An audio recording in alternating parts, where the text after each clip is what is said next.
السلام عليكم ورحمة الله وبركاته. حبايبنا الحلوين سنة تالتة، وحشتوني يا حبايب قلبي. اخباركم ايه؟ عاملين ايه؟ صلوا على النبي صلى الله عليه وسلم. اتمنى من الله سبحانه وتعالى ان الدرسين اللي فاتوا يكونوا تمام.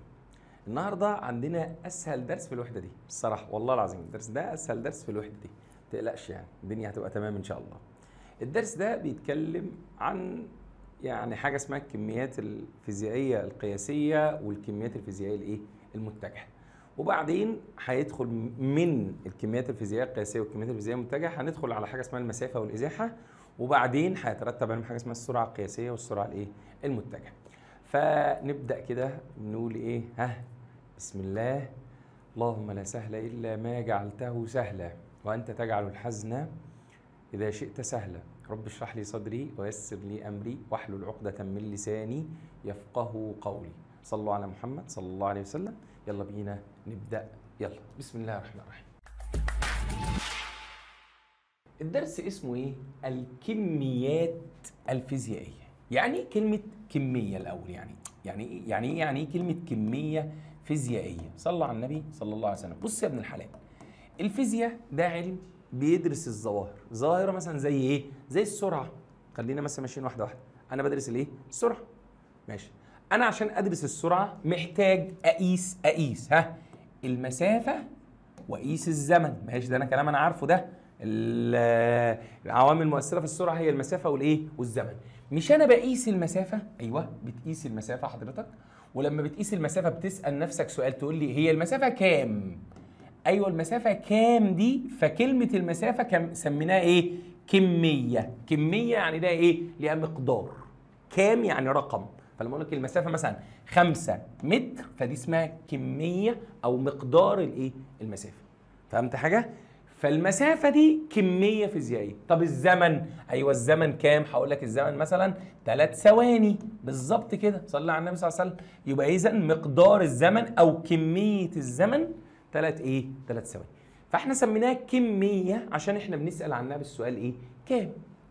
فالفيزياء طول ما انت شغال في الفيزياء هتلاقي الموضوع كله عباره عن كميات. يعني ايه؟ الكتله كميه، والحجم كميه، والطول كميه، والقوه كميه، والمسافه كميه. خلاص؟ فدي كلها اسمها كميات فيزيائيه. فهو بيقول لك مثلا علم الفيزياء اللي بيهتم بتفسير الظواهر الفيزيائيه، ولفهم هذه الظواهر لازم نتعامل مع حاجه اسمها الكميات. زي ايه؟ زي المسافه والازاحه والزمن والسرعه والعجله والكتله والقوه وغيرها. خلاص؟ تمام؟ في مشكله؟ وطبعا انت لما بتعرف الكميه بتعرف تستنتج القانون. يعني مثلا احنا قلنا كميه اسمها السرعه، وكميه اسمها المسافه، وكميه اسمها الزمن.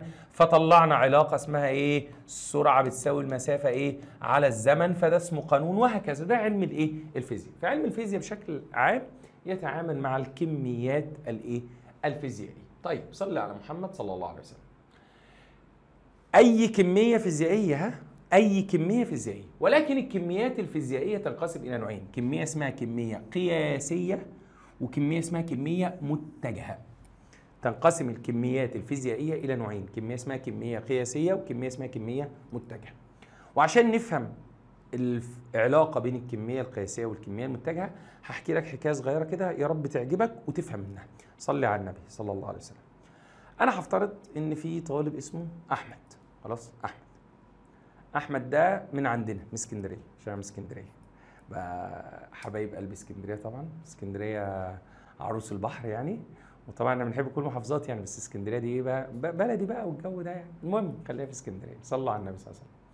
المهم الحاج احمد ده كلمني: يا مستر عايز اقابلك. قلت له تمام، انت فين دلوقتي يا مستر؟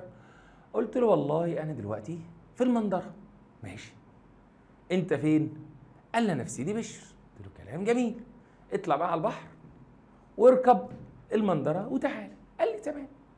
المشوار من سيدي بشر المنظره قد ايه؟ قلت له والله بالظبط كده يعني تلت ساعه تكون هناك يعني.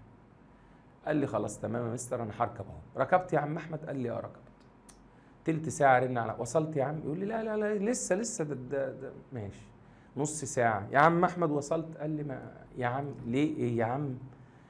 المهم بعد فتره بيقول لي مستر انا وصلت القلعه. قلت له قلعه؟ قلعه ايه؟ حصل لي ايرور كده في دماغي، وبعدين قلت له احمد هو انت ركبت يمين ولا شمال؟ فسالني سؤال صعب جدا، قال لي هي هتفرق؟ نعم اخويا هتفرق تمشي يمين عن تمشي شمال. انت في الانفوش يا احمد، انت واخد بالك؟ انت فاهم انت فين انت؟ فمستر انا ركبت اي مشروع بقى يمين شمال مش هتفرق، ما كله هيوصلني. فطبعا انا ايه، قابلته طبعا وقلت له كلام صعب جدا يعني مش هينفع اقوله لكم عشان الرقابه وكده، ولكن خلاصه الكلام يعني ان انا فهمت احمد ان يعني عايز يروح اي مكان لازم يقول الاتجاه. لازم يقول ايه؟ الاتجاه. يعني مثلا انا داخل تاني شارع يمين، يختلف تاني شارع يمين عن تاني شارع شمال. والله انا رايح تاني شقه، يعني مثلا رايح العماره الثالثه على ايدك الشمال، على ايدك الشمال، على ايدك الشمال. هطلع الدور الثاني تاني شقه على ايدك اليمين، يمين السلم غير شمال السلم. واخد بالك انت؟ الاتجاهات دي بتفرق يا عم احمد، في حاجه في الدنيا اسمها اتجاهات. فهو الراجل يعني بقى فهم بقى اي حاجه يسال عليها لازم يسال عن ايه؟ عن الاتجاه. لازم يسال عن الاتجاه. خلاص يركب المشروع يقول له بعد اذنك على تاني شارع يمين، يمين يختلف عن تاني شارع شمال. خلاص هو بقى مدرك هذا الامر، اي حاجه يعني يمين شمال. لدرجه ان هو مره ماشي في الشارع واحد بيقول له احمد الساعه كام؟ قال له يمين ولا شمال؟ قال له نعم. قال له لا ما انا مستر مسلم فهمني، اي حاجه ليها اتجاه على طول، فعايز الساعه يمين ولا شمال؟ فطبعا الراجل قال له انت وسابه ومشي. امه بعتته يجيب طماطم، فراح للراجل بتاع الطماطم وقال له عمو عايز 3 كيلو طماطم شمال. فالراجل قال له ايه؟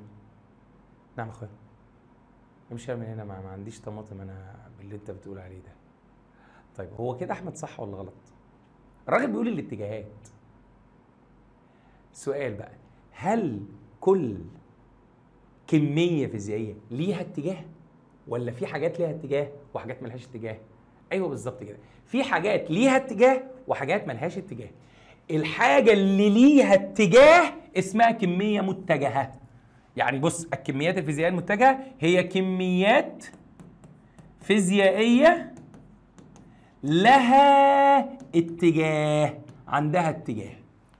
طيب والكميه القياسيه دي كميات فيزيائيه ايوه ليس لها اتجاه، ملهاش اتجاه. زي ايه مثلا؟ صلي على النبي صلى الله عليه وسلم.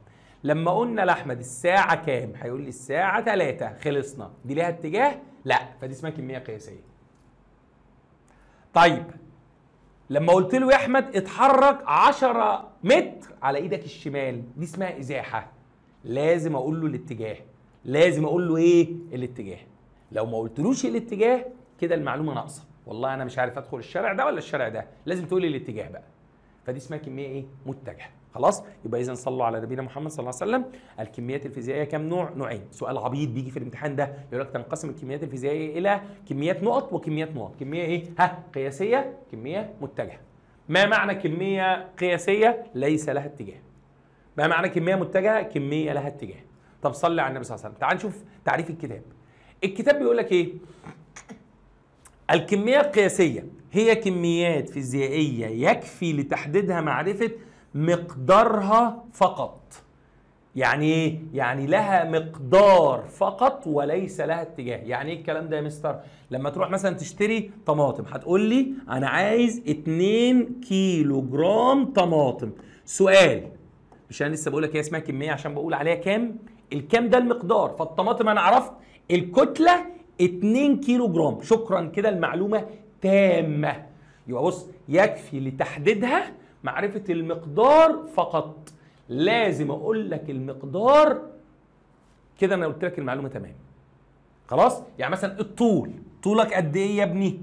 طولك مثلا 150 سنتيمتر. شكرا. هل طولك 150 سنتيمتر لاعلى ولا طولك 150 سنتيمتر لاسفل؟ لا مش الكلام ده، انا طولي 150 سم، هو 150 سنتيمتر خلصت.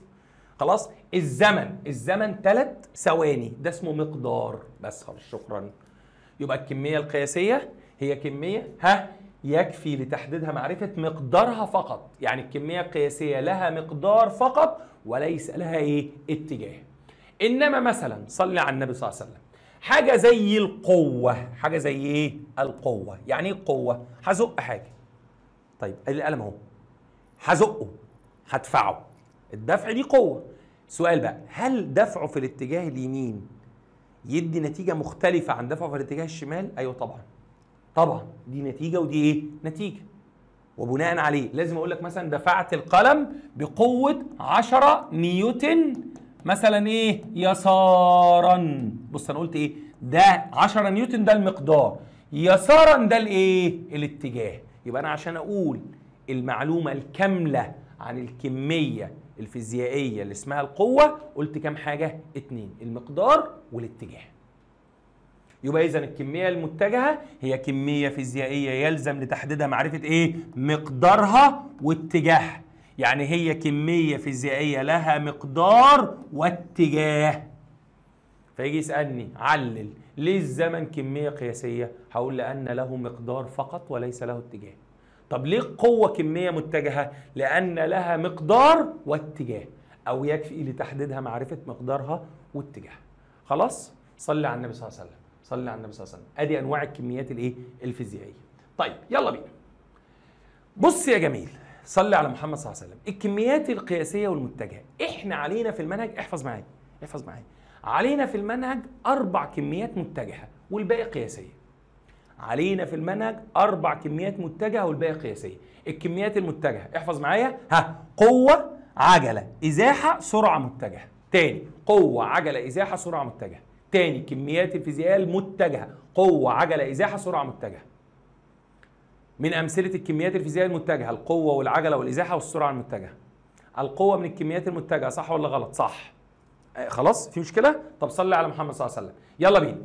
القوه تقاس بوحده اسمها نيوتن، والعجله درسناها الحصه اللي فاتت تقاس بوحده اسمها ايه؟ متر لكل ثانيه تربيع. فاضل لنا ايه؟ الازاحه والسرعه المتجهه، وده موضوع النهارده. يعني النهارده احنا هنشرح الازاحه وهنشرح السرعه المتجهه. خلاص؟ يبقى اذا الكميات الفيزيائيه المتجهه كام واحده؟ 4، قوه، عجله، ازاحه، سرعه متجهه. القوه تقاس بالنيوتن، العجله بالمتر كل ثانيه تربيع. خلاص؟ فيجي يسالك سؤال، على فكره بيجي والله سؤال كده، يجي اكتب المصطلح العلمي، كميه فيزيائيه متجهه وحده قياسها متر كل ثانيه تربيع. هتقول لي العجله. خلاص؟ ماشي، صلي على النبي صلى الله عليه وسلم. طب الكميات القياسيه الباقي بقى.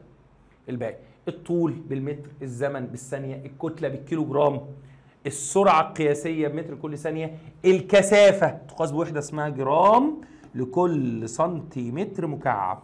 كنا خدناها قبل كده واحنا صغيرين، الكثافه بتساوي الكتله على الحجم. خلاص؟ في مشكله في الكلام ده؟ ان شاء الله مفيش مشكله في الكلام ده. يلا بينا، تعال نشوف بقى ايه اسئله عن الموضوع ده. ما معنى ان الكتله كميه فيزيائيه قياسيه؟ اي ان يلزم لتعريفها معرفه مقدارها فقط. شكرا. عايز اعرفها بعرف مقدارها ايه بس. سؤال تاني، القوة كمية فيزيائية متجهة، أي أنه يلزم لتعريفها معرفة اتجاهها بس. أشكرك. في مشكلة؟ يلا بينا اللي بعده. خلاص؟ ويقول لي علل القوة كمية قياسية لأنه يلزم القوة كمية مقياسية. يا نهار السوح. القوة كمية متجهة لأنه يلزم لتعريفها معرفة مقدارها واتجاهها. سهلة جدا، اكتب المصطلح العلمي، كمية لها مقدار فقط وليس لها اتجاه، كمية قياسية. من أغبى الإجابات اللي بشوفها في الموضوع ده إن هو يقول لي مثلا إيه؟ اكتب المصطلح العلمي، كمية يلزم لتعريفها معرفة مقدارها واتجاهها. يقوم جاي كاتب لي إيه؟ كمية فيزيائية. يعني حتى مش كتب، ما كتبش كمية، ما هم كلهم كمية فيزيائية. أيوه كمية فيزيائية إيه؟ ما هم كلهم كمية فيزيائية والله، لازم تقول لي قياسية أو إيه؟ أو متجهة. خلاص يا شباب؟ صلوا على نبينا محمد صلى الله عليه وسلم. طيب خلصت انا كده ايه؟ الكميه القياسيه والكميه المتجهه. نخلص من الكميه القياسيه والكميه المتجهه، ندخل على مفهوم اسمه الازاحه. ندخل على مفهوم اسمه ايه؟ الازاحه، الفرق بين المسافه والازاحه. استاذنك انا هجيب الشاشه دي وهشرح حاجه صغيره كده. صلي على نبينا محمد صلى الله عليه وسلم. ركز عشان دي مهمه، ركز عشان دي مهمه. بص يا جماعه، لو انا افترضت ان الجسم مثلا كان هنا، كان في النقطة ألف، واتحرك كده 5 متر، بعدين كسر كده 10 متر، بعدين رجع كده 5 متر. صعب هذا الكلام؟ مش مشكله. وقمت سالتك انت سؤال، كان في الف راح ب، وبعدين من ب راح ج، بعدين من ج راح ايه؟ راح د. وقمت سالتك انت سؤال، صلي على النبي صلى الله عليه وسلم. ممكن بعد اذن حضرتك تقول لي المسافه اللي هو مشاها كام؟ فهتقول لي هو الجسم يعني مشى كام متر؟ مشى كام متر؟ مشى كام متر؟ هتقول لي والله مشى 5، وبعدين مشى 10، وبعدين مشى 5، فالمسافه 5 زائد 10 زائد 5 هتساوي كام؟ هتساوي 20 متر. صعبه دي؟ في مشكله؟ فكلمه المسافه، كلمه المسافه معناها ايه؟ بص المسار الفعلي الذي يسلكه الجسم، المشوار اللي الجسم مشاه فعلا. هو فعليا مشى كام متر؟ هتقول لي والله هو مشى 20 متر. طب سؤال، هل انا فرق معايا الاتجاه؟ يعني استنى بس، انت عارف الاتجاهات كده شمالا، كده شمالا صح، وتحت ايه؟ جنوبا، تمام، واللي رايح يمين شرقا واللي رايح شمال غربا، ماشي. هو بالصلاه على النبي صلى الله عليه وسلم كان مشى 5 متر شمالا، وبعدين 10 متر غربا، وبعدين 5 متر جنوبا. السؤال بقى، هل وانا بحسب المسافه فرق معايا الاتجاهات؟ لا. فالمسافه دي كميه قياسيه، الاتجاه فيها مش بيفرق. الاتجاه فيها ايه؟ مش بيفرق. طب صلي على محمد صلى الله عليه وسلم. انا هسالك سؤال تاني، هو الجسم ده بعد بص بعد عن مكانه كم متر؟ بعد عن مكانه كم متر؟ يعني ايه بعد عن مكانه كم متر يا مستر؟ يعني انزاح كم متر؟ معلش احنا عندنا في اسكندريه بنقول انزاح دي عادي. يعني مثلا الواحد قاعد جنبك فتقول له ايه؟ انزاح كده. انزاح يعني بعد شويه. اصل في ناس عندها انزاح دي شتيمه، اللي هو يعني غور في داهيه بقى انزاح يعني. لا احنا قصدنا ايه؟ انزاح شويه يعني، فاهمني؟ بس كده. فعشان كده احنا هنقول عليها دلوقتي، حاجه اسمها ايه؟ الازاحه. فاحنا مش قصدنا نشتم حد والله. طيب يلا صلي على النبي صلى الله عليه وسلم، اللي هو التاخر. ايوه التاخر كده شويه. طيب صلى على النبي صلى الله عليه وسلم. الجسم ده بقى انزاح كم متر؟ هو كان هنا، بص الحته دي، بعد عن مكانه، ركز كده، بعد عن مكانه 5 متر. عرفت ازاي ان هي 5 متر زي اللي فوق؟ 10 متر قصدي، 10 متر. عرفت ازاي ان هي 10 متر زي اللي فوق؟ زي اللي فوق. هو اللي فوق 10، فهو بعد عن مكانه ايه؟ 10 متر. بس ركز في دي، بعد عن مكانه 10 متر غربا. بص بقى، انا قلت المقدار والاتجاه، فدي كميه متجهه. يبقى اول فرق بين المسافه والازاحه ان المسافه كميه قياسيه والازاحه كميه ايه؟ متجهه. طيب ايه تاني؟ المسافه بتتقاس بوحده المتر، والازاحه برضو بتتقاس بوحده المتر، بس الازاحه لما بقولها لازم بقول ايه؟ الاتجاه. لازم بقول الاتجاه عشان هي كميه فيزيائيه متجهه. طيب نضرب مثال تاني، صلي على محمد صلى الله عليه وسلم. يلا بينا. بص يا جميل. طيب استاذنك نمسح دي، نمسح دي، نكتب تاني واحده شبهها بالظبط. جسم مشى كده 2 متر شمالا، بعدين كسر. يا جدع انت ما قلتلكش غير؟ انا ما بحبش انا لما يغير مع نفسه كده. جسم مشى كده 2 متر شمالا، وبعدين كده 5 متر غربا، بعدين كده 2 متر جنوبا. يلا جميل، قول لي المسافة كم متر؟ قول لي انت المسافة كم متر؟ يلا برافو عليك. صلي على محمد صلى الله عليه وسلم. 2 و5 و2، يبقى كده مشى كم متر؟ 9 متر. طب قول لي بقى الإزاحة كم متر؟ هتقول لي والله الإزاحة دي عشان أحسبها أشوف إيه بقى؟ فين نقطة البداية؟ فين نقطة النهاية؟ أقصر خط. أيوه أقصر خط بين نقطة البداية ونقطة النهاية. أو ممكن أقول لك إيه؟ الإزاحة والله دي المسافة بس في اتجاه ثابت، يعني ولا طلعت فوق ولا نزلت تحت. لو أنا مشيت في خط مستقيم همشي كم متر؟ هنا دي 5 يبقى دي 5 متر، فالإزاحة 5 متر غربا. يبقى المسار الكلي اللي الجسم مشاه ده المسافة، إنما المسافة في اتجاه ثابت دي الإيه؟ دي الإزاحة. فهو مثلا في الكتاب جايب لك ايه؟ بيقول لك سياره مثلا. يلا تعال نشوف كده مثلا امثله الكتاب.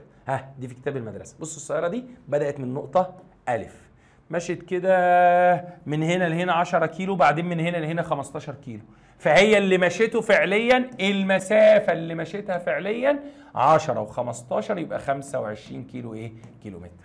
طيب فين نقطة البداية؟ اهي. في نقطة النهاية اهي. إيه لو وصلت خط مستقيم من نقطة البداية لنقطة النهاية هلاقيه كام كيلو؟ 20 كيلو، يبقى الإزاحة 20 كيلو متر. بس استنى كده، كنت هنا بقيت هنا 20 كيلو متر غربا. 20 كيلو متر ايه؟ غربا. لازم تقول الاتجاه. لازم تقول ايه؟ الاتجاه. وعلى فكرة الاتجاه ما يلخبطكش، كان طلع لفوق شمالا، نزل لتحت جنوبا، راح شمال غربا، راح يمين شرقا، بس ما تتضايقش يعني. خلاص؟ يبقى بالصلاه على النبي صلى الله عليه وسلم المسافه هنا عكس الايه؟ غير الازاحه. فالمسار الفعلي الذي سلكته السياره من نقطه البدايه لنقطه النهايه عباره عن 10 و15 يبقى 25 كيلو متر، دي اسمها المسافه. انما لو السياره بعدت عن مكانها 20 كيلو متر غربا دي اسمها الايه؟ اسمها الازاحه. اسمها الايه؟ الازاحه. فلما يجي نفرق بين المسافه والازاحه، المسافه بص بص بص، على فكره ده التعريف كله انا بختصره ازاي؟ صلى على النبي صلى الله عليه وسلم. المسافه هي طول المسار الفعلي الذي يسلكه الجسم المتحرك من موضع البدايه الى موضع النهايه. احفظ اول حته دي بس، طول المسار الفعلي الذي يسلكه الجسم، دي المسافه. طب والازاحه؟ المسافه المقطوعه في اتجاه ثابت من موضع البدايه الى موضع النهايه. المسافه المقطوعه في اتجاه ثابت. شكرا. تمام. عايز تكمل بقى الاثنين نفس الكلام، من موضع البدايه لموضع النهايه. خلاص؟ يبقى المسافه هي طول المسار الفعلي الذي يسلكه الجسم. الازاحه هي المسافه المقطوعه في اتجاه ايه؟ ثابت. المسافه تقاس بوحده المتر، الازاحه تقاس بوحده الايه؟ المتر برضه. فلما يجي يسالني كده في الامتحان كميه متجهه وحده قياسها متر، تقول لي الازاحه. لو قلت المسافه غلط عشان قلت لك متجهه. طب كميه قياسيه وحده قياسها متر، دي المسافه. خلاص؟ الاثنين وحده قياسها من متر. فيجي يقول لي ايه؟ تتفق، هيجي لك في الاختيارات في اكمل، تتفق المسافه تتفق المسافه والازاحه في وحده القياس، الاثنين بالمتر بس، انما ولا نفس المقدار ولا نفس الايه؟ الاتجاه. تتفق المسافه والازاحه في وحده الايه؟ القياس. صلى على النبي صلى الله عليه وسلم. ملحوظه، وحده قياس المسافه هي نفس وحده قياس الازاحه وهي ايه؟ المتر. خلاص؟ في تعريف اسمه مقدار الازاحه، بس انت ممكن تكتبه الازاحه برضه. يعني ايه مقدار الازاحه؟ يعني قيمه الازاحه كام؟ قيمة الإزاحة هي طول أقصر خط مستقيم بين نقطة البداية ونقطة النهاية. يعني إيه الكلام ده؟ يعني مثلا هفترض سيارة بدأت من هنا، بدأت مشت كده كده كده كده كده كده كده كده كده وقفت هنا. اللي بالأحمر ده المسافة. طب فين الإزاحة؟ قال لي والله الإزاحة بكل بساطة هتعمل خط مستقيم من نقطة البداية لنقطة النهاية، خط مستقيم أهو. طول الخط المستقيم ده، طول الخط المستقيم ده هو الإزاحة. طول الخط المستقيم ده هو الإيه؟ الإزاحة. خلاص؟ يبقى مقدار الازاحه هو طول اقصر خط مستقيم من نقطه البدايه لنقطه الايه؟ النهايه. صلوا على نبينا محمد صلى الله عليه وسلم. فلما يجي يقول لي علل المسافه كميه قياسيه، لانه يلزم لتعرفها معرفه مقدارها فقط. اشكرك. بينما الازاحه كميه متجهه، يلزم لتعرفها معرفه مقدارها وايه؟ واتجاهها. يلزم لتعريفها معرفه مقدارها واتجاهها. صلي على نبينا محمد صلى الله عليه وسلم. يلا بينا يا جماعه، صلوا على محمد صلى الله عليه وسلم. بيقول لي على فكره الكميات الفيزيائيه القياسيه بتتجمع بحاجه اسمها ايه؟ العمليات الجبريه العاديه. يعني ايه العمليات الجبريه العاديه؟ يعني مثلا صلي على محمد صلى الله عليه وسلم، هنا عايزين نشوف ايه؟ المسافه والازاحه والكلام ده. فادي جسم مثلا ماشي كده 2 متر، بعدين كسر كده 5 متر، بعدين رجع كده 2 متر. لما اجي اقول لك احسب المسافه، مش المسافه دي كميه قياسيه؟ قياسيه. بحسبها ازاي؟ عادي بجمع 2 و5 و2، الرياضه عادي، جبر العادي خالص. خلاص؟ ولكنها تجمع وتطرح اذا كان لها نفس وحدات القياس. يعني ايه؟ دي بالمتر ودي بالمتر ودي بالمتر، ف2 متر و5 متر و2 متر هيديني ما بحبوش لما يقلب كده، بينرفزني. هيديني ايه؟ 9 متر. هيديني ايه؟ 9 متر. صلي على محمد صلى الله عليه وسلم. طب سؤال، ينفع اجمع مثلا المتر والكتله؟ لا ما ينفعش. طب هسألك سؤال والله عشان تبقى فاهمني. بقول لك ايه؟ معايا برتقانتين وتفاحتين، انا كده معايا كام؟ برتقانتين، 2 برتقانه و2 تفاحه، انا كده معايا كام؟ جدع، 2 برتقانه و2 تفاح، ليه؟ ما بيتجمعوش. 2 برتقانه و2 تفاح، مش هتقول لي 4، 4 ايه؟ 4 فواكه. ماشي هنهزر. فاهمني؟ فلما اقول لك معاه 3 برتقانات و4 برتقانات، المجموع 3 برتقانه و4 برتقانه 7 برتقانه. انما معايا 3 برتقانات و4 تفاحات، المحصله 3 برتقانات و4 تفاحات. خلاص؟ دي مهمه دي والله. فاحنا بنجمع الحاجه اللي ليها نفس وحده قياس. لما اقول لك 2 كيلو 3 كيلو تقول لي 5 كيلو. انما لما اقول لك 2 كيلو جرام و5 متر، 2 كيلو جرام و5 متر ما بيتجمعوش دول. خلاص؟ ماشي، صلي على النبي صلى الله عليه وسلم. انما الكميه الفيزيائيه المتجهه بتخضع لحاجه اسمها جبر الايه؟ المتجهات. تخضع لحاجه اسمها جبر الايه؟ المتجهات، ودي مش علينا، يعني مش علينا الدراسه، ولكن ايه؟ تخضع الكميات المتجهه لعمليات اسمها جبر الايه؟ المتجهات. ان شاء الله لما ربنا يكرمكم كده في رياضه 2 في ثانويه عامه هتاخدوا الكلام الجميل ده. يلا صلوا على محمد صلى الله عليه وسلم. ما معنى ان المسافه التي قطعها الجسم تساوي 20 متر؟ ايه تعريف المسافه؟ المسار الكلي الذي يسلكه الجسم من نقطة البداية إلى نقطة النهاية بيساوي 20 متر. أشكرك. اللي بعده ما معنى أن إزاحة جسم تساوي 20 متر غربا؟ أي أن المسافة المقطوعة في اتجاه ثابت من نقطة البداية لنقطة النهاية تساوي 20 متر غربا. صلوا على نبينا محمد صلى الله عليه وسلم. يلا بيقول لي مثلا، بقول لك ايه؟ هو بيقول لي دلوقتي افترض واحد هيطلع من القاهرة يروح طنطا. ماشي؟ طب هو عشان يطلع من القاهرة يروح طنطا، واحد خد سكة ركب للزقازيق ومن الزقازيق راح طنطا. من القاهرة للزقازيق 80 كيلو متر، ومن الزقازيق لطنطا 85 كيلو متر. فهو كده حرفيا بالصلاه على النبي صلى الله عليه وسلم مشى كام كيلو؟ 80 و85 مشى 165 كيلو متر. خلاص؟ واحد تاني من القاهرة ركب بنها، خلاص؟ ومن بنها ركب ايه؟ طنطا. من القاهرة لبنها مثلا، انا مش كاتب ليه الابعاد، انا هفترض انها 40 كيلو متر. من القاهرة لبنها 40 كيلو متر، ومن بنها لطنطا 60 كيلو متر. يبقى المحصلة كام؟ 100 كيلو متر. سؤال، ده مشى مسافة كام؟ 165، وده مشى مسافة كام؟ 100 كيلو متر. سؤال بقى، الإزاحة لو الاتنين كانوا ماشوا في خط مستقيم كده اهو، ولا راحوا يمين ولا شمال، الإزاحة البعد بين القاهرة لطنطا في خط مستقيم 93 كيلو متر. 93 كيلو متر. فالإزاحة للجسم الأولاني مشى كده 93 كيلو متر. طب والجسم الثاني 93 كيلو متر. خلاص؟ يبقى مما سبق نستنتج أن الإزاحة هي أقصر خط مستقيم بين نقطة البداية ونقطة الإيه؟ النهاية. خلاص؟ ماشي، دي عشان في كتاب المدرسة فإحنا إيه؟ قلناها. صلوا على محمد صلى الله عليه وسلم. طيب الأسئلة بتاعت المسافة والإيه؟ والإزاحة. بصوا يا جماعه، كل فكره انا هضرب لك عليها مثال. يعني وانا انا كل فكره انا هضرب لك عليها ايه؟ مثال، وفي اهم الافكار هنشرح كله ان شاء الله. طيب بدايه صلي على النبي صلى الله عليه وسلم. لو الجسم يتحرك في خط مستقيم، دي حلوه قوي دي. يعني ايه الجسم يتحرك في خط مستقيم؟ يعني رسم لي رسمه كده، قال لي الجسم كان في الف راح ب، ماشي، مشى كده 3 متر. يلا المسافه كام؟ 3 متر، والازاحه كام؟ 3 متر. عارفين امتى المسافة بتساوي الإزاحة؟ لو الجسم تحرك في خط مستقيم. لو الجسم تحرك في خط مستقيم المسافة بتساوي الايه؟ الإزاحة. تاني، لا بس استنى انا نسيت حاجة. لو جه سألني المسافة كام؟ اقول له 3 متر. الإزاحة كام؟ 3 متر غربا. يلا مثال كمان، مثال كمان. جسم تحرك كده اهو، كده اهو 10 متر. يلا المسافة كام؟ 10 متر. الإزاحة كام؟ 10 متر شمالا. حلوة؟ حلوة. صلي على النبي صلى الله عليه وسلم. طب افرض الجسم راح ورجع في نفس الخط.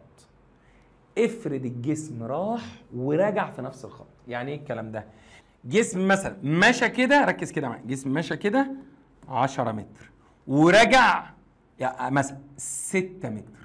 رجع عكس الاتجاه، رجع عكس الاتجاه. خلاص؟ صلي على محمد صلى الله عليه وسلم. ايوه يلا بينا. المسافه كام؟ مش هو راح 10 ورجع 6؟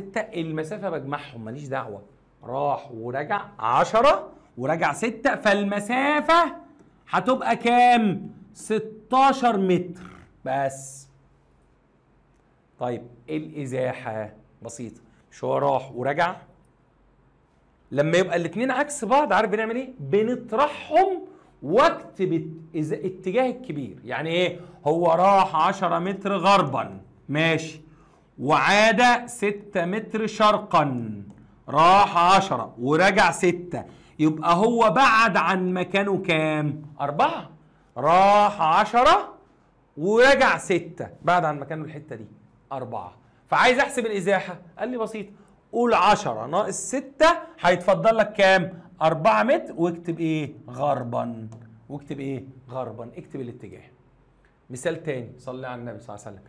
جسمي راح كده 200 متر، 200 متر غربا، وبعدين رجع 300 متر شرقا. يلا مين يقول لي المسافة؟ جدع اجمعهم، 200 و300 500 متر. شكرا. طب الإزاحة اطرحهم من بعض، اطرحهم من بعض. 300 ناقص 200 يتفضل لك كام؟ 100 متر، واكتب اتجاه الكبير، 200 غربا و300 شرقا، يبقى الإزاحة 100 ايه؟ 100 شرقا. يبقى الإزاحة كام؟ 100 شرقا. صلي على النبي صلى الله عليه وسلم. اللي جاية دي ملعوبة بنت لذينة، اللي جاية دي ملعوبة بنت لذينة. ايوه هتتصدم دلوقتي لما هقولها لك. صلي على النبي صلى الله عليه وسلم. لو جسم ماشي كده 3 متر جنوبا، وبعدين كسر كده 4 متر شرقا. في مشكلة؟ يلا المسافة كام؟ ايوه بكل بساطة بتمحى 3 و4 7 متر. شكرا. الازاحة كام؟ هتقول لي والله يا مستر اللي انا فاكره واللي انت كنت بتقوله لي ان الازاحه بجيب خط مستقيم من نقطه البدايه لنقطه الايه؟ النهايه. ماشي. طب اجيب طول البتاع ده ازاي؟ ايوه طول البتاع ده ازاي؟ ايوه ايوه قاعده فيثاغورس. يا عيني، يا ايوه والله يا عيني، ايوه سايبينه في الرد عشان يطلع لكم هنا بالظبط. ايوه اللي هو ربع ده وربع ده واجمع وهات الجذر. يعني تقول له 3 تربيع زائد 4 تربيع يطلع لك 9 زائد 16 المحصله 25. اجيب جذر ال 25 يطلع لي ايه؟ 5 متر. لا استنى لسه ما خلصتش، ده كده المقدار بس 5 متر. طب والاتجاه؟ مش ده جنوب وشرق؟ يبقى جنوب شرق. يا حلاوه يا مستر. معلش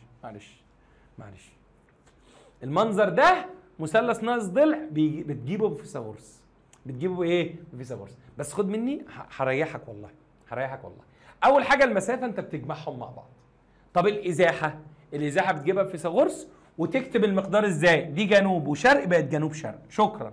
خد مني بقى شويه حاجات كده، شويه ارقام. الارقام دي ان شاء الله حتى المدرسين الرياضه هيقولها لك، اللي هي ايه؟ في كده ارقام ثابته في فيثاغورس. يعني مثلا ده 3 وده 4 الوتر 5. خد مني ومضاعفاته. يعني ايه مضاعفاته؟ يعني ده 30 40 الوتر 50. احسبها هتطلع زي ما قلت لك والله. طيب خد واحده كمان، صلي على النبي صلى الله عليه وسلم.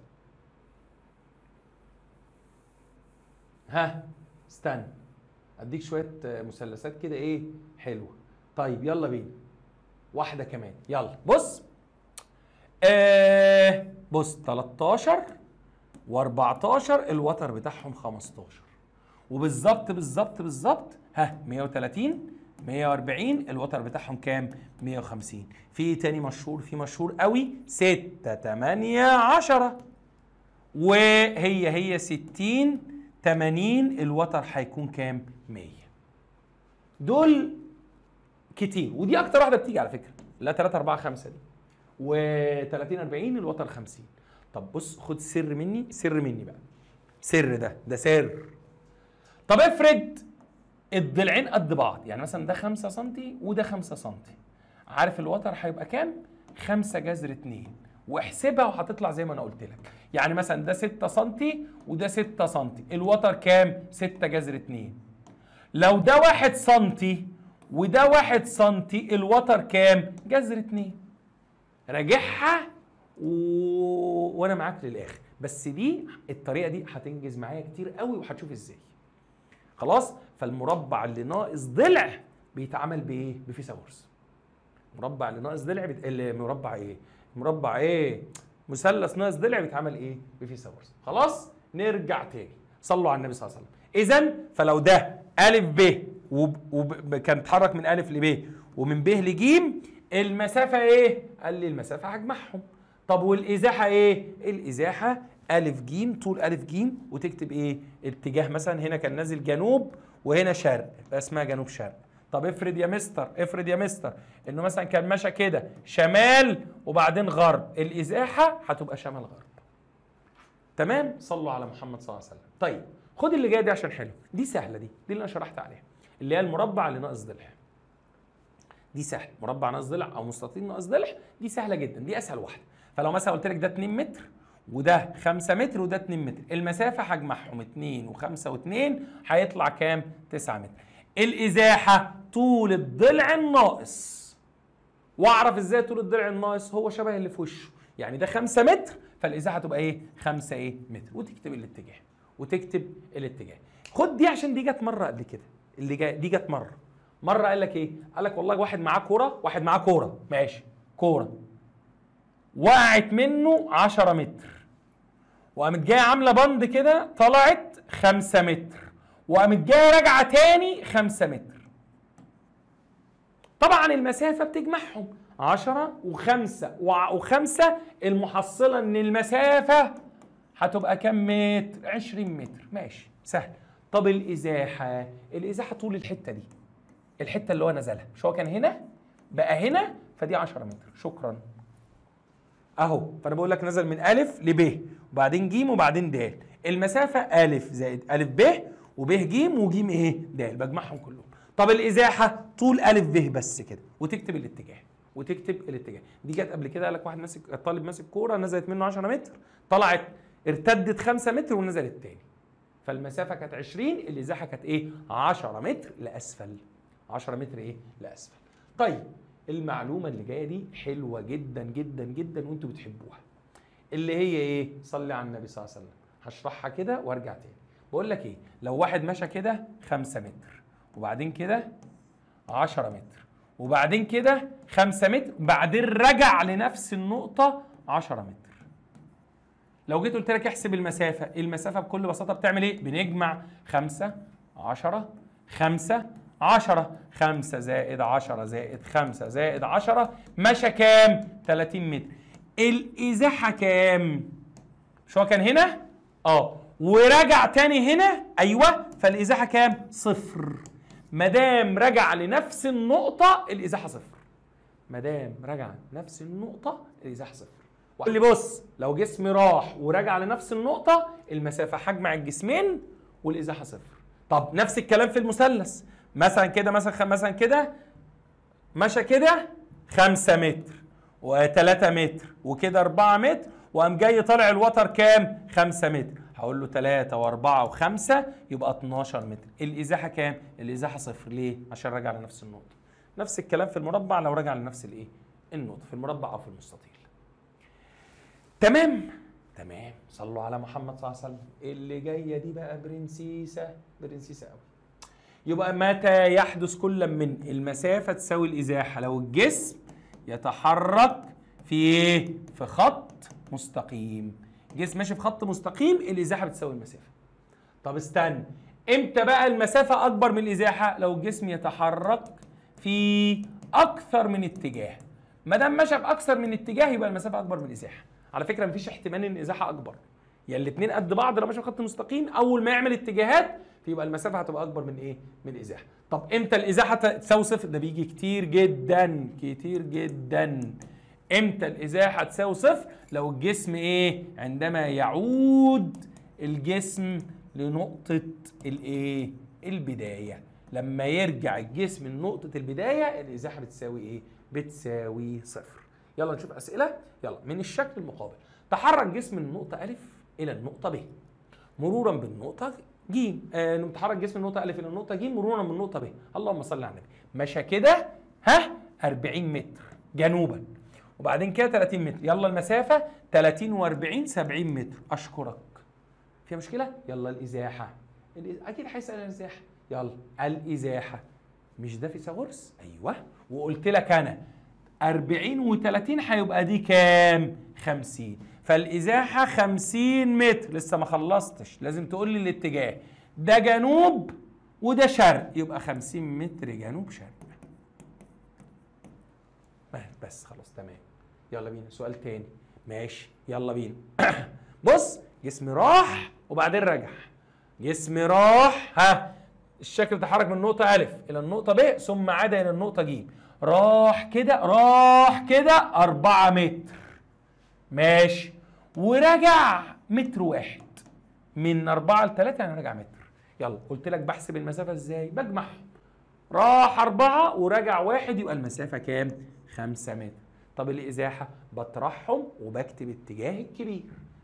يلا بينا. الإزاحة هو راح 4 متر غربا وجا 1 متر شرقا. اطرح 4 من 1 هيديني 3 متر. اتجاه الكبير ايه؟ غربا. 4 متر يبقى 3 متر غربا. السؤال اللي بعديه. يلا بينا. تحرك شخص مسافة 30 متر في اتجاه الشمال.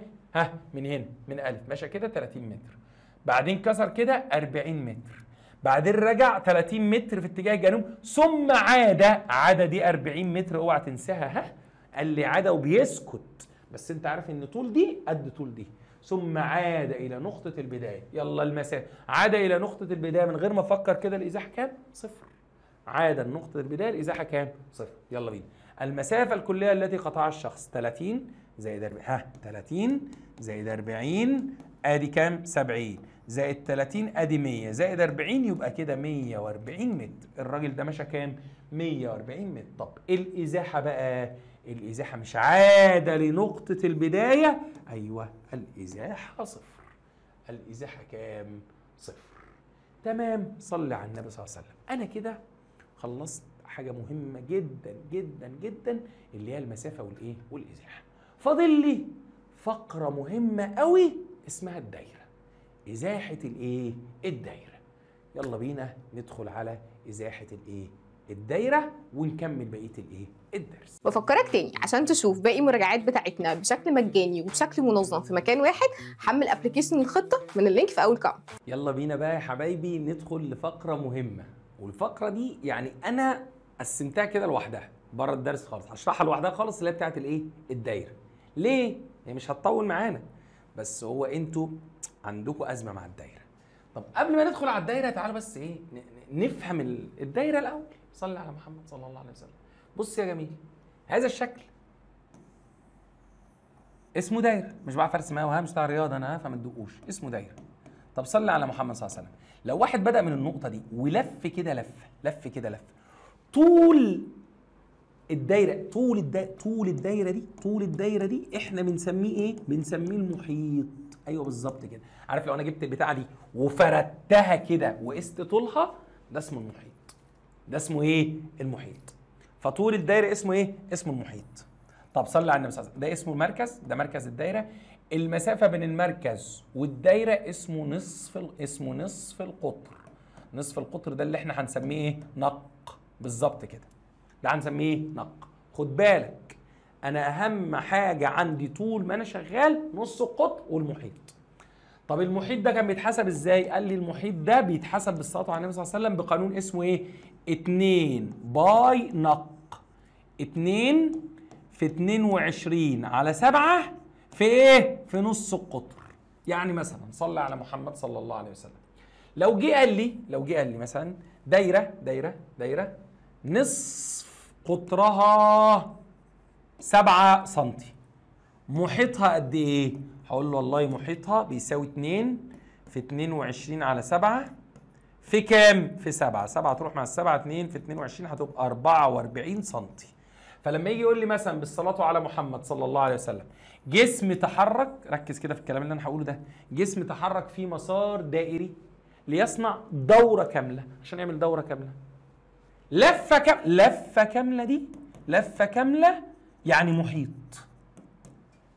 اقول له يبقى نص القطر مثلا، جسم تحرك في مسار دائري نص قطره 7 سم ليصنع دوره كامله. دوره كامله يعني لفه كامله، يبقى يعني محيط. فهقول له يبقى مسافه بتساوي المحيط. اجيب له المحيط 2 في 22 على 7 في 7 يطلع 44 سم، يبقى المسافه 44 سم. طب سؤال، لو عمل لفتين 2 في المحيط. طب لو عمل 3 لفات 3 في المحيط. طب لو عمل 4 لفات 4 في المحيط. صعبه دي؟ ان شاء الله مش صعبه. فلما ياخد دوره كامله دي سهله قوي قوي. اجيب له المحيط ده المسافه، لفتين 2 في المحيط، 3 لفات 3 في المحيط، 4 لفات 4 في المحيط. طب استنى، صلي على محمد صلى الله عليه وسلم.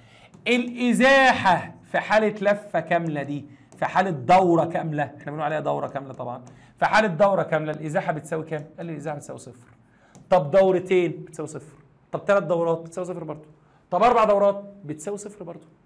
لانه ايه؟ هيبدا من نفس النقطه يرجع لنفس النقطه. تمام؟ ادي اول جزئيه، ادي اول ايه؟ اول جزئيه. اول جزئيه دي اللي هتلاقيني كاتبها لك اهي، الصلاه على النبي صلى الله عليه وسلم اهو. اذا تحرك جسم دوره كامله من الف الى ب ثم عاد لنفس النقطه، يلا المسافه بتساوي المحيط. المحيط اللي هو ايه؟ 2 باي نق، طبعا دي نق. الازاحه هتبقى كام؟ هتبقى 0. طب لو عمل دورتين 2 في المحيط. طب عمل 3 دورات 3 في المحيط. هنشوف امثله طبعا. طب صلي على محمد صلى الله عليه وسلم. طب افرض الجسم بقى، ركز في دي، عمل نص دوره. عمل نص دوره. يعني ايه نص دوره؟ يعني بدأ من هنا هوبا وقف هنا. يلا المسافه كام والازاحه كام؟ صلي على محمد صلى الله عليه وسلم.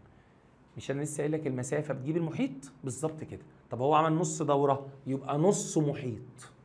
يبقى ايه؟ نص محيط. فلو انا مثلا بقول لك القطر 28 سم.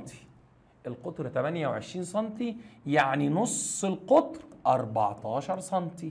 يعني المحيط هتجيبه على جنب كده. المحيط هيساوي ايه؟ ها يلا 2 في 22 على 7 في 14 هيطلع كام؟ اللهم صل على نبينا محمد صلى الله عليه وسلم 88 سم. يبقى المحيط في الحالة دي كام؟ 88 سم. طب المسافة، مش هو عمل نص دايرة؟ أيوة، يبقى نص محيط. يبقى هقول له إيه؟ المحيط اللي هو 88 على 2 ب 44 سم. طب مستر عايز أتذاكى عليك. يعني إيه أتذاكى عليك؟ أقول لك والله عمل دورة ونص. أقول لك والله بص مش في كلمة نص؟ أيوة عادي. الله يسامحك يا جدع.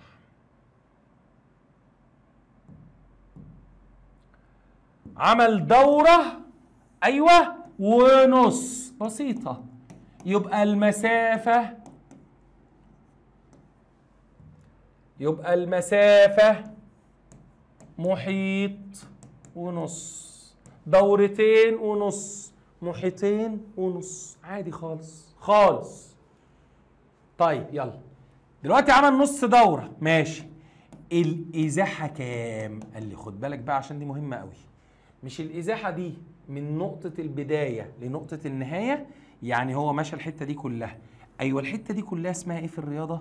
اسمها القطر كله. اسمها القطر إيه؟ كله. يعني مثلا كان القطر كام؟ 28 سم. فأنا حسبت إن المحيط 88 سم، ماشي. يبقى المسافة نص المحيط يعني 44 سم. الإزاحة كام؟ قال لي الإزاحة القطر كله. القطر كام يا مستر؟ 28 سم. تكتب لي 28 سم. طب استنى مستر، هنا بقى عمل دورة ونص. قلت له كلام جميل، المسافة محيط ونص. يبقى إذا تحرك الجسم نص دورة من ألف إلى ج، المسافة نص المحيط. أجيب المحيط واضربه في نص. طب والإزاحة؟ القطر كله. القطر كله. لو مديك نص القطر هتضرب نص القطر في 2. طب بص عشان ساعات بيتذاكى عليا. يعني ايه بيتذاكى عليا؟ يعمل ايه بقى؟ يقول لي جسم ماشي كده، ماشي كده 5 سنتي، وبعدين لف كده في دايره نص قطرها 7 سنتي. قول لي المسافه. مش هو عمل نص دايره؟ اجيب له مسافه النص دايره واجمع عليها ال5 سم دي. تاني، دايره نص قطرها 7 سم، نص قطرها نق بكام؟ ب7 سم. يعني المحيط كام؟ 7 في 22 على 7 في 2 هيطلع 44 سم. المحيط 44. نص المحيط كام؟ نص المحيط يعني نص الدايره دي 22 سم. بسيطه جدا والله. يبقى المسافه ال 22 دول زائد ال5 دول.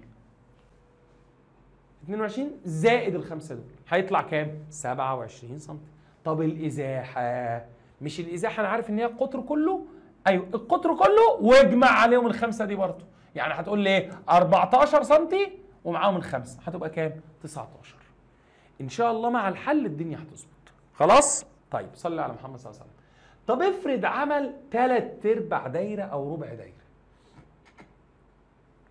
يلا مش محتاج الف كتير عليك، مش محتاج الف كتير. ربع دايره يبقى ربع محيط، نص دايره نص محيط، 3/4 دايره 3/4 محيط. يعني بص اهو، ادي عمل ربع دايره اهي، ربع دايره اهي، وده عمل 3/4 دايره. يعني هوبا اهو واقف هنا اهو. طب نص القطر كام؟ نص القطر مثلا انا هفترض انه 10 سم. يلا بينا. عايز المسافه. الاول اجيب المحيط. المحيط بيساوي كام؟ 2 في 22 على 7 في اللهم صل على نبينا محمد صلى الله عليه وسلم في 10. هيطلع 62.8 سم. ده المحيط. دي ربع دايره يا مستر، يبقى المسافه ربع المحيط. يبقى هضرب 62.8 على 4 هتطلع لي 15.7. تمام؟ ان شاء الله تمام. صلي على محمد صلى الله عليه وسلم. فالمسافه 15.7 سم. طب الازاحه؟ قال لي ماشي، اتقل عليا. فين الازاحه؟ اهو الازاحه اهي. بص الازاحه اهي، الحته دي الازاحه. ماشي، دي اجيبها ازاي بقى؟ اجيبها ازاي الازاحه دي؟ اجيبها ازاي؟ قال لي والله عشان تجيبها قفل مثلث فيثاغورس. يعني ايه قفل مثلث فيثاغورس؟ اهو، مش دي 10 سم عشان ده نص القطر، ودي 10 سم عشان ده نص القطر. جميل. فاكر لما كنت بقول لك لما يبقى المثلث 10 سم و10 سم الوتر 10 جذر 2؟ اشكرك. يبقى من الاخر كده الازاحه هتكتب القطر وتحط جنبيه جذر 2 وتكتب الاتجاه شمال شرق. نفس الكلام هنا على فكره، نفس الكلام هنا. انا هفترض ان هي نفس الرقم، يعني دي 10 سم ودي كمان ايه 10 سم. فين الازاحه؟ الازاحه اهي. الازاحه ايوه 10 جذر 2، بس دي جنوب شرق برضه. اعيدها لك تاني على واسع كده اهو. اهي يلا بينا. اتفقنا؟ الصلاه على النبي صلى الله عليه وسلم. دي 10 سم، نص القطر 10 سم. يلا الازاحه اهو الازاحه 10 جذر 2. شكرا. جنوب شرق. طب المسافه يا مستر؟ يا حبيبي مش انا لسه جايب لك المحيط؟ ايوه، وقلت لك ان المحيط 62.8. ماشي، مش دي 3/4 دايره؟ ايوه، يبقى المسافه 3 على 4 في الرقم ده 62.8. شوف هيطلع معاك كام. مش حوار والله، ان شاء الله مش حوار.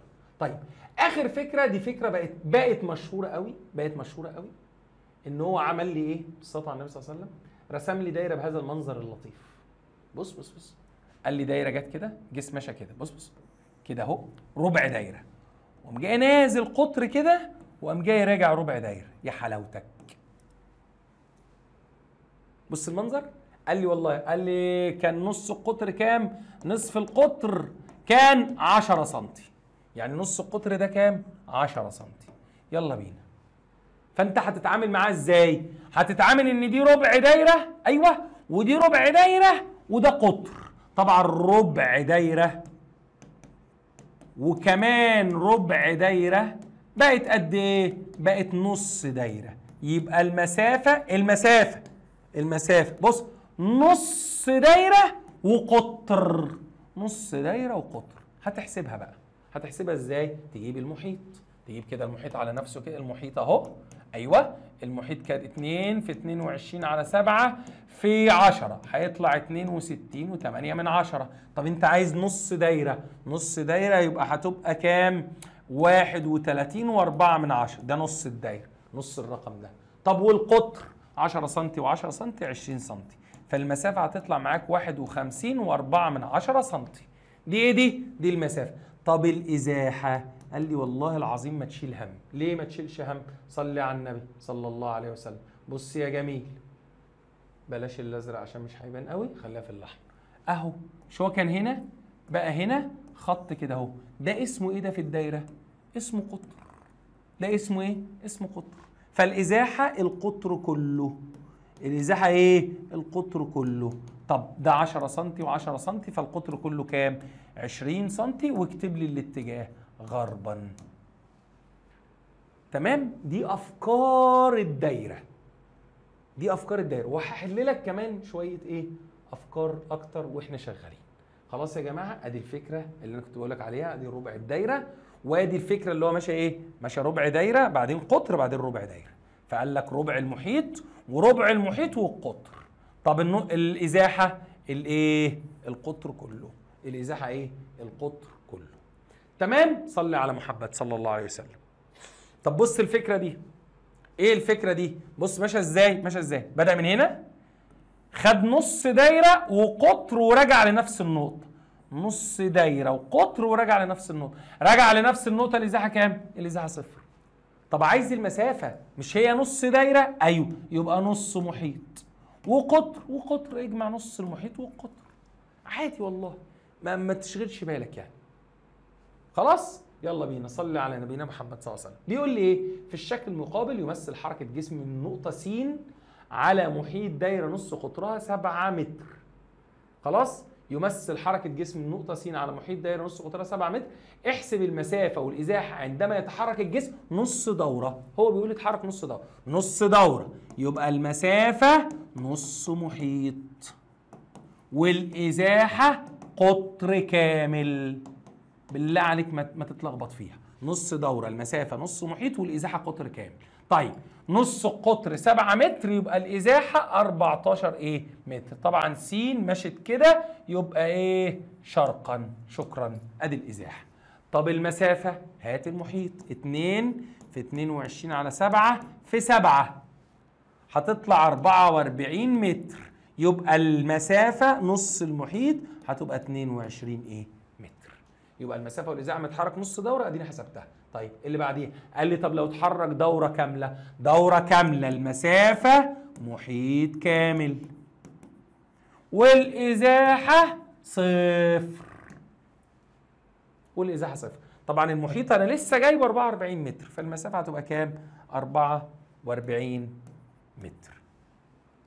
خلاص؟ يلا بينا سؤال تاني. يلا اهي لسه حاسبين، لسه قايل لك فكرتها، اللي هو تحركت سياره من الف ل ب، بعدين من ب ل ج، بعدين من ج ايه؟ لد. اذا علمت ان ماشي خلاص نص القطر كام؟ 10 متر. نص القطر 10 متر، هو بيقول لي 10 متر. من النقطة أ إلى النقطة د المرور بنقطتين ب و ج، فإذا علمت أن محيط الدائرة 2 باي نق حيث طه 22 على 7 ونص القطر، احسب المسافة المقطوعة. عايز المسافة المقطوعة دي ايه؟ دي اتفقت معاك ان هي نص محيط زائد قطر، نص محيط زائد قطر. هجيب المحيط كده 2 في 22 على 7 في 10 هتطلع 62 و8 من 10. نص المحيط كام؟ 31 و4 من 10، والقطر 20 هتطلع لي 51 و4 من 10 متر. دي مين دي؟ دي المسافة. طيب اكيد عايز الازاحة. الازاحة القطر كله.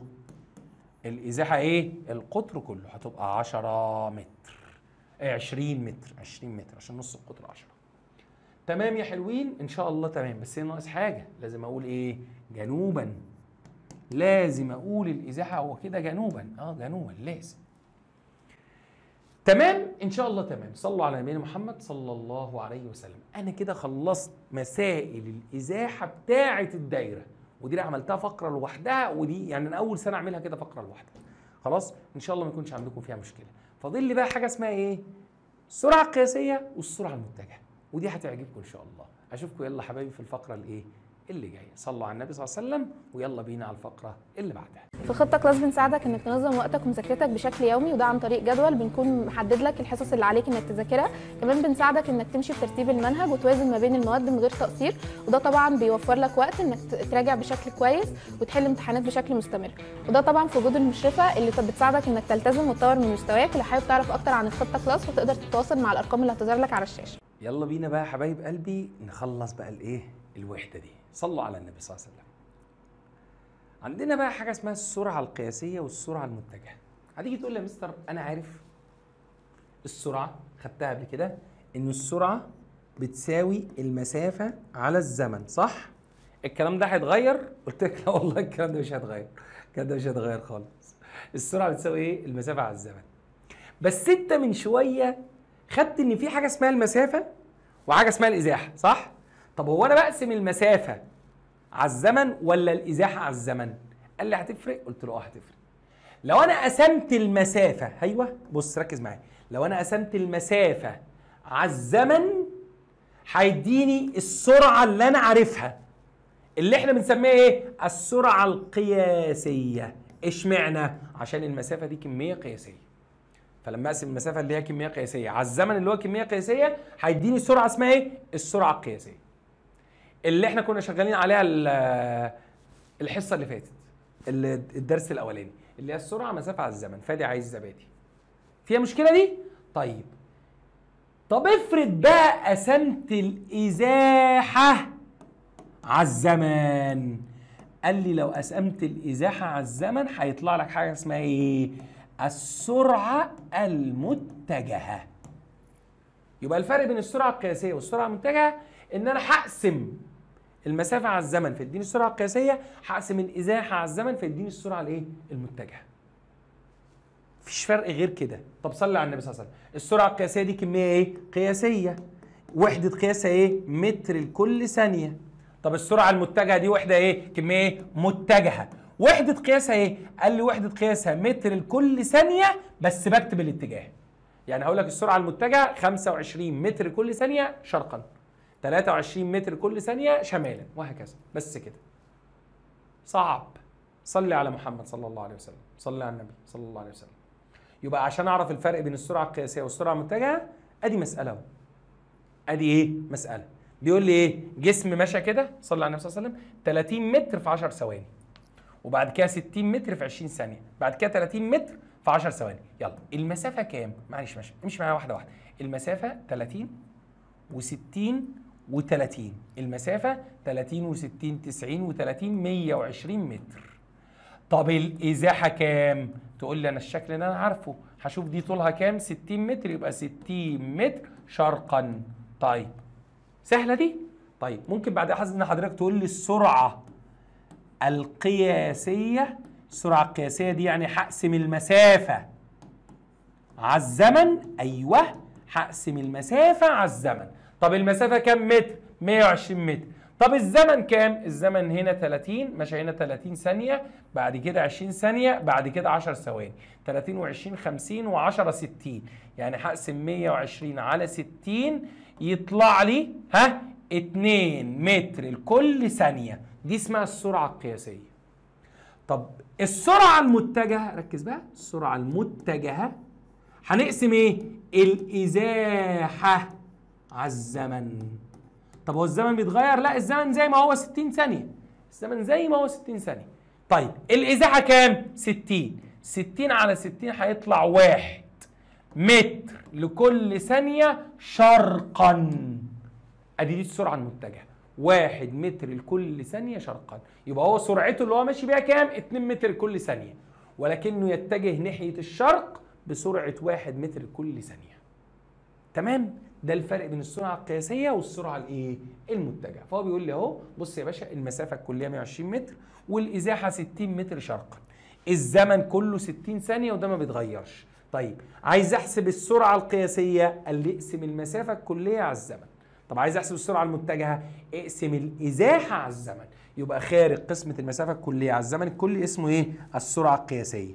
خارج قسمه الازاحه على الزمن اسمه السرعه الايه؟ المتجهه. يبقى السرعه القياسيه المسافه الكليه على الزمن الكلي هيطلع 2 متر كل ثانيه، مفيش اتجاه. يبقى اهو السرعه القياسيه المسافه الكليه على الزمن، المسافه 120 على 60 2 متر كل ثانيه بس، شكرا. طب بص هنا السرعه المتجهه، هقسم الازاحه على الزمن هتطلع 60 على 60 1 متر لكل ثانيه شرقا. طيب صلي على النبي صلى الله عليه وسلم، صلى الله عليه وسلم. طيب مستر هي السرعه تعريفها ايه؟ السرعه اللي انا عارفها بتاعت الدرس الاول هي المسافه المقطوعه خلال وحده الزمن، صح؟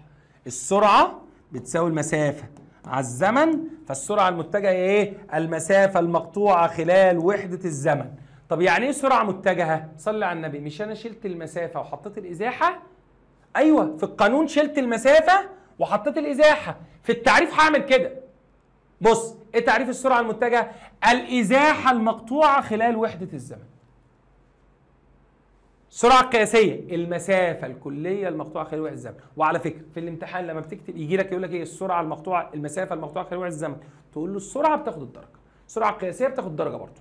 انما لو قال لك الازاحه الحادثه خلال وحده الزمن لازم تقول له السرعه المتجهه. طب صلي على النبي صلى الله عليه وسلم. مستر في تعريف كنت حافظه انا زمان اللي هو المعدل الزمني للتغير في المسافه. ايوه. طب لو عايز اكتبه على السرعه المتجهه تشيل كلمه المسافه وتحط كلمه الازاحه، المعدل الزمني للتغير في الازاحه. يبقى انا خدت كام معدل زمني في المنهج؟ 3. المعدل الزمني للتغير في المسافه السرعه، المعدل الزمني للتغير في السرعه العجله، المعدل الزمني للتغير في الازاحه السرعه المتجهه. السرعه الايه؟ المتجهه. خلاص يا جماعه صلوا على النبي صلى الله عليه وسلم. امتى المسافه؟ خلاص اعيدها لك تاني معلش يلا بينا. فلما يجي يقول لي ايه ما معنى ان السرعه القياسيه لجسم 110 متر كل ثانيه؟ سرعه قياسيه لازم اقول له تعريف السرعه القياسيه، اي ان المسافه الكليه التي يقطعها الجسم خلال وحده الزمن 10 متر بس. السرعه المتجهه لجسم ما 10 متر لكل ثانيه شمالا، اي ان الازاحه الحادثه خلال وحده الزمن تساوي 10 متر في اتجاه الايه؟ الشمال. خلاص يلا بينا. صلي على محمد صلى الله عليه وسلم. يلا بينا. يبقى السرعه القياسيه المسافه المقطوعه خلال وحده الزمن، السرعه المتجهه الازاحه الحادثه خلال وحده الزمن. السرعه القياسيه القانون بتاعها ايه؟ مسافه كليه على الزمن الكلي. السرعه المتجهه القانون بتاعها ايه؟ الازاحه على الزمن. طيب وحده القياس الكميه، السرعه القياسيه كميه متجهه كميه قياسيه، السرعه المتجهه كميه متجهه. وحده القياس متر كل ثانيه ودي متر لكل ثانيه، عشان كده هيجي يقول لك ايه؟ تتفق السرعه المتجهه مع السرعه القياسيه في وحده القياس. زي ايه؟ زي المسافه والازاحه. زي المسافه والازاحه. خلاص يلا بينا. مش في مشكله؟ طب استنى صلى على النبي صلى الله عليه وسلم. في ملحوظه كمان بص يا جميل، تتفق الازاحه مع السرعه المتجهه في الاتجاه. يعني ايه الكلام ده؟ يعني مثلا لما اقول لك الجسم عمل ازاحه 20 متر شرقا في 10 ثواني، لما تيجي تقول لي احسب السرعه المتجهه هقول لك والله السرعه المتجهه هتساوي كام؟ 20 الازاحه على الزمن 10 هيطلع 2 متر كل ثانيه شرقا. فهم شبه بعض في ايه؟ في الاتجاه. يبقى اذا مسافه وازاحه شبه بعض في وحده القياس، سرعه قياسيه وسرعه متجهه شبه بعض في وحده القياس، ازاحه وسرعه متجهه شبه بعض في الاتجاه. ازاحه وسرعه متجهه شبه بعض في الايه؟ في الاتجاه. طيب ملحوظه كمان، طيب دي فاتت انا طنشتها الصراحه. طيب امتى السرعه القياسيه تبقى قد السرعه المتجهه في المقدار؟ قال لي لو ماشي في خط مستقيم. فاكر لما قلت لك المسافه والازاحه قد بعض لو الجسم ماشي في خط مستقيم؟ يعني لو الجسم ماشي كده 5 متر كده اهو، فتقول لي المسافه 5 متر والازاحه 5 متر غربا، صح كده؟ فالمسافه قد الازاحه لو ماشي في خط مستقيم، والسرعه القياسيه قد السرعه المتجهه لو ماشي في خط مستقيم برضه. خلاص ملحوظات مهمه دي. يلا كمل الملحوظه الثالثه. وحده قياس السرعه المتجهه هي نفس وحده قياس السرعه القياسيه متر كل ثانيه. السؤال ده بيجي لوحده كده. في فهد اسمه الشيتا، على فكره الفهود انواع، الفهود انواع خلاص. ففي فهد اسمه ايه؟ الشيتا، الفهد الصياد. الشيتا ده صغير مش كبير، يعني حجمه مش كبير خلاص. الفهد الشيتا ده اسرع الحيوانات البريه، حيث اقصى سرعه له 27 متر كل ايه؟ ثانيه.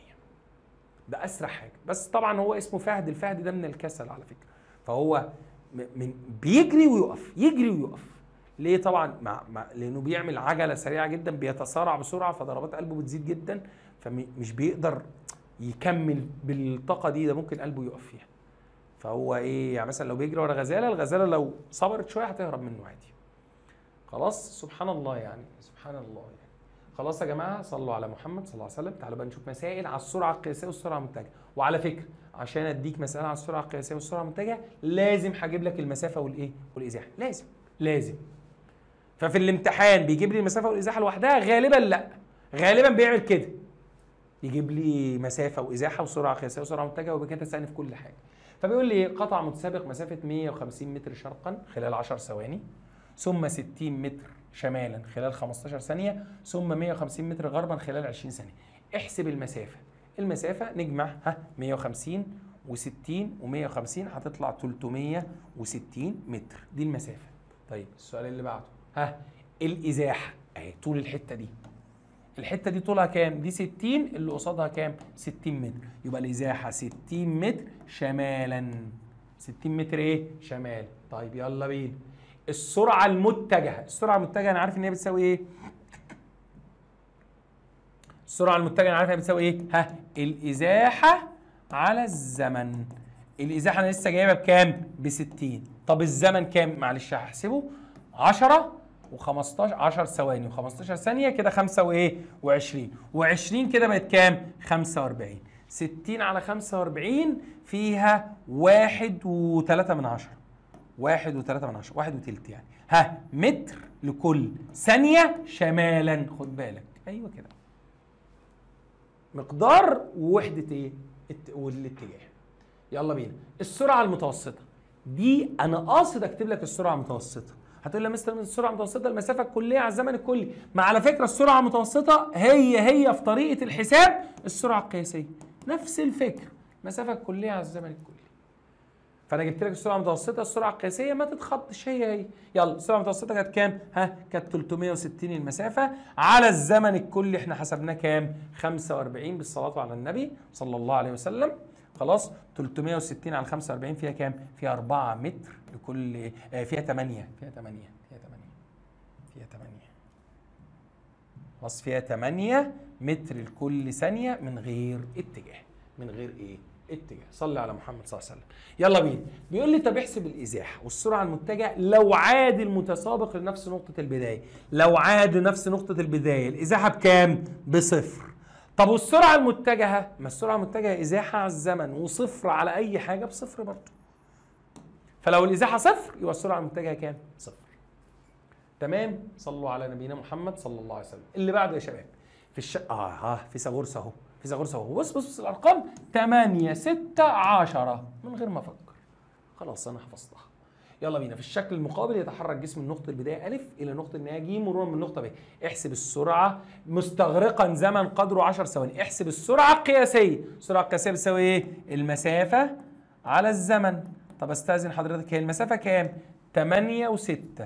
8 زائد 6 14. طبعا 14 على الزمن كام؟ 10. 14 على 10 فيها 1.4 متر لكل ثانية. دي السرعة الايه؟ القياسية. طيب السرعة المتجهة انا لسه قايل لك ان الازاحة كام؟ 10 متر. عرفتها منين؟ من فيثاغورس. يبقى هقسم الازاحة على الزمن. الازاحة كام؟ 10. الزمن كام؟ 10 ما بيتغيرش. 10 على 10 تبقى ايه؟ 1 متر لكل ثانية. معلش لازم اقول الاتجاهات. لازم اقول الاتجاهات. ده كده غرب وده كده شمال، يبقى شمال غرب. السرعة المتجهة لازم اقول الايه؟ الاتجاه. صلوا على النبي صلى الله عليه وسلم. دايرة. يلا بينا. الشكل المقابل يمثل دائرة محيطها 44. راجل محترم اداني المحيط. محترم ما خليش احسبه. محيطها 44 وطول قطرها 14. طول قطرها 14 يعني نص قطرها 7. يعني نص قطرها كام؟ 7. ماشي. فإذا تحرك جسم على محيط الدائرة من النقطة أ للنقطة س مرورا من النقطة ب. يعني هو بدأ من A وعمل نص دايرة. كلام جميل. طب ماشي، شكرا شكرا. نص دايرة يعني المسافة نص محيط والإزاحة قطر. والإزاحة إيه؟ قطر. احسب المسافة الكلية نص محيط. هو قال لي المحيط 44 يبقى المسافة 22 متر. والله يا راجل محترم، واللي حط السؤال ده راجل محترم. الإزاحة القطر كله، هو كاتب لي القطر كله 14 متر، بس معلش لازم تقول الاتجاه. لازم تقول الاتجاه غربا اهو، رايح ناحية الشمال غربا. طيب ها، السرعة المتجهة مسافة اللي هي السرعة المتجهة قصدي إزاحة، استغفر الله العظيم استغفر الله العظيم. السرعة المتجهة ها إزاحة اللي أنا عارف إن هي 14 إزاحة على الزمن. الإزاحة كام؟ 14. الزمن هو قايل لي 10 ثواني، يبقى إزاحة على 14 على 10 1.4 متر لكل ثانية غربا. لازم الاتجاه، لازم الاتجاه. خلاص؟ يلا جسم، يلا بص دي حلوة، دي حلوة، دي حلوة. ليه بقى؟ هنا كاتب لي الإزاحة، دي جديدة دي. احنا اشتغلنا على المسافة وسرعة، هنا كاتب لي الإزاحة. فالجسم ماشي، بص المنظر ده، بص بيقول لي ايه؟ الشكل المقابل يوضح حركة الجسم في خط مستقيم واتجاهين متضادين. ماشي ازاي؟ من الصفر راح لل60، من الصفر راح لل60 كده اهو. وقيس فجأة رجع لغاية 20. رجع لغاية 20 يبقى هو رجع كام؟ رجع 40. مهمة دي، مهمة دي، ها؟ مهمة. راح لغاية ال60 ورجع لل20، يعني هو رجع 40. طب دي هتفرق معاه في ايه؟ هتفرق معاه في المسافة. هتفرق معاه في المسافة. يبقى هو راح 60 ورجع 40 وعمل إزاحة 20. عمل إزاحة 20. ماشي. هو عايز ايه؟ السرعة القياسية. السرعة القياسية بتساوي المسافة على الزمن. طب المسافة كام؟ 60 زائد 40. المسافة 100 على الزمن كام؟ اهو الزمن اهو. الزمن من هنا لهنا، كل دي الزمن. استغفر الله العظيم. كل دي الزمن. خلاص؟ يبقى هتبقى 100 على 10 هتبقى 10 متر لكل ثانية. طبعا دي سرعة قياسية ملهاش وحدة اتجاه، ملهاش اتجاه. خلاص؟ صلي على النبي صلى الله عليه وسلم. طب السؤال اللي بعده، طب عايز السرعة المتجهة. السرعة المتجهة بتساوي ايه؟ الإزاحة على الزمن. الإزاحة كام يا جميل؟ الإزاحة 20. ما هو آخره وصل لغاية كام؟ 20. راح ل60 بس رجع تاني لغاية 20. فالإزاحة 20. الزمن كام؟ الزمن 10 برضه. هتبقى 2 متر لكل ثانية. هنا مش كاتب لي اتجاهات خالص، مش كاتب لي اتجاهات خالص، فأنت ممكن تكتب له أي اتجاه بقى. يعني أنت اكتب له مع نفسك كده شرقا غربا أي حاجة. خلاص اكتب له أي اتجاه ما دام هو مش مديك اتجاهات إيه خالص. طيب صلي على النبي صلى الله عليه وسلم. ممكن واحد يقول لي يا مستر طب ايه لازم السرعه المتجهه دي؟ يعني ايه؟ يعني انت عمال تحسب السرعه المتجهه؟ طب ما احنا فعليا في العربيات يعني حرفيا بتحسب السرعه بس المسافه اللي هو ماشيها على الزمن. يعني قال لي صح في العربيات، بس في السفن والطيارات لا. في السفن والطيارات لا. ليه بقى؟ لان دوران الارض حول محورها بيؤدي لاختلاف ايه؟ اختلاف سرعه واتجاه الرياح. بيفرق في ايه؟ في سرعة واتجاه الرياح. طب هو سرعة واتجاه الرياح ده بيفرق في الطيارة؟ طبعا طبعا طبعا. صلي على النبي صلى الله عليه وسلم. ادي رحلة يا باشا. طيارة بادئة من النقطة اكس رايحة النقطة واي. ماشي؟ هي ماشي. بادئة من النقطة اكس رايحة النقطة ايه؟ واي. وطيارة تانية رايحة من واي لاكس في نفس الوقت. صعبة دي؟ دي هتطلع الساعة 10 ودي هتطلع الساعة 10. هل هيوصلوا في نفس الوقت؟ قال لي اتقل بس. اللي رايحه من اكس لواي مع اتجاه الرياح. يعني ايه؟ يعني هي طايره والهواء شايلها. سؤال، هتاخد وقت كتير ولا قليل؟ لا قليل طبعا. ليه؟ الهواء شايلها. دي مع اتجاه الرياح. شايف؟ وخد الميزه الثانيه، خد الميزه الثانيه، خد الميزه الثانيه. وكميه البنزين اللي هتستخدمها قليله. لان انت البنزين بتستخدمه عشان تتغلب على قوة الرياح، لا ده الرياح معاك. فانت هتدور بس الموتور كده والهواء هيزقك. يبقى اذا بص، تتحرك طائره من المدينه اكس المدينه واي في نفس اتجاه الرياح، يؤدي الى 1 يقل زمن الرحله، 2 يقل كميه الوقود، 3 تزيد سرعه المتجهه للطياره. فعشان كده دايما بيحسبوا السرعه المتجهه للرياح، يحسب سرعه الرياح واتجاهها. انما مثلا الطياره الثانيه دي ماشيه ازاي؟ عكس اتجاه الرياح، فيزيد زمن الرحله ويزيد كميه الوقود وتقل السرعه المتجهه ايه؟ للرياح. يبقى اذا علل، اللهم صل على محمد صلى الله عليه وسلم.